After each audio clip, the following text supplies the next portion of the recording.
This video is sponsored by Paradox Interactive. Hello everybody, this is Havoc with a beginner's guide on Economics 101 and Europa Universalis 5.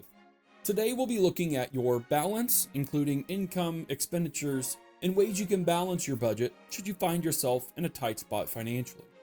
We'll not be getting super granular here. Rather, my goal is to provide a broad sense of these concepts for people who may have never played these types of grand strategy games. Your support is welcome via likes and comments as always, and with timestamps below, let's start simple with what is the balance? Your balance is found in the economy tab, and it is the first tab found within it. Your balance is the total sum of your income and expenditures, and provides you with a good indicator of a country's overall economic standing. Thankfully, EU5 provides you with about every bit of information you'd need to figure out why you are seeing either a positive or a negative balance, including a graph at the top of this tab that shows the balance over time, handy for figuring out how recent events may have affected things. Let's take a first look at income. Your income is the total sum of all monies coming into the treasury, and it will always have two main sources, minting and taxation. Minting is your ability to mint coins to increase said treasury at the cost of inflation. Inflation will increase all prices within the kingdom, so while you have free reign to mint as much as you want, be aware of the potential cost to your economy overall.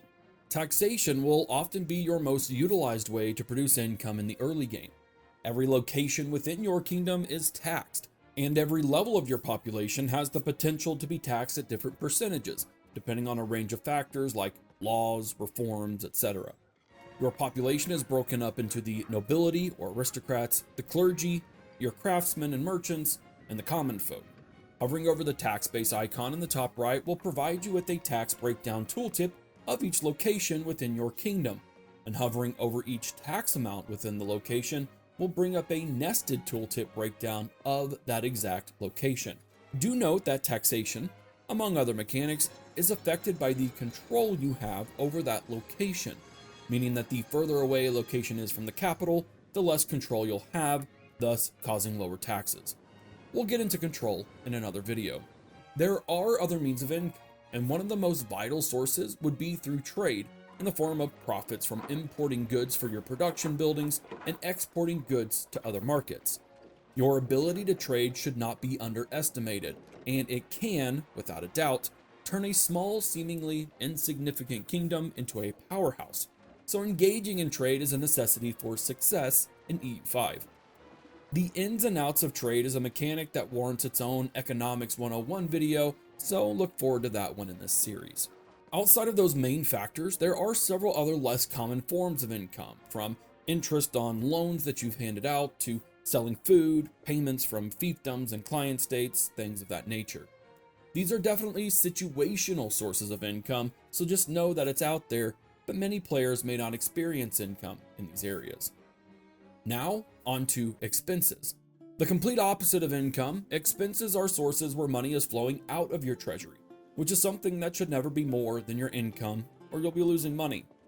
Just like income, there are some standard expenditures that you'll pretty much always be facing, with the three highest I typically see in the early game being the cost of court, which is the cost to keep extended household of the ruler functional, your diplomatic spending, the cost to have diplomats on hand for diplomatic actions, and your buildings, the cost to keep any constructed building within your kingdom operational.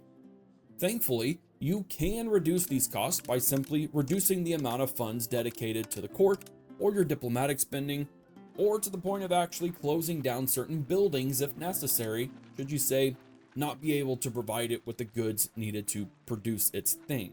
Depending on the nation you're playing or your intended playstyle, you'll also need to factor in army, navy, and fort maintenance, which will be some of the other larger expenses you'll face. These three will need a bit more manual labor involved regarding their adjustments, as you might reduce them heavily in times of guaranteed peace, if there is such a thing, and plan otherwise during times of war. As with income, some expenses will have varying degrees of burden on your balance, namely trade, but also things like paying interest on loans, certain diplomatic agreements, hiring mercenaries as your armies, and things of that nature. As mentioned already, trade is much more in-depth than this gloss over I'm providing, so we'll take a look at it in another video. With these elements now explained, I want to provide just a few tips and tricks. The first and most crucial for first-time players is that you can automate daggum near every element of your income and expenses by selecting the cog icon. This will allow you to worry about other things, like what buildings to construct or engage in diplomacy, knowing that things are pretty safely in control of the automation. It's not perfect, but it's definitely an option. Next, the start of your game allows you to enact a reform. If your economy is in the dirt, consider a reform that directly increases a certain element of your economy, reduces costs, or even provides you with more crown estate power, or the level of authority the crown has over your kingdom. The more estate power the crown has, the more you receive from taxation. So take a look at reforms and see if it can help you out. Another is increasing control in your locations. This was mentioned earlier, but the more control you have over a location, the more you receive from taxes as well. You can increase control by building roads to locations or use your cabinet members to increase control of an area. The last tip I'll focus on is don't overspend. It can be easy to want to blow all your treasury on buildings or even something like an army. Until you get a feel of how your economy functions, pad your treasury for a bit, then spend it on things. And especially in the early game, spend it on buildings that will increase production of goods so you can use them for trade. That's it for this video on Economics 101 and Europa Universalis 5. Thank you so much for watching. Your support means everything for the channel, so feel free to give it a like and subscribe to the channel, as well as comment down below for any other guides you would like to see in this similar style of video.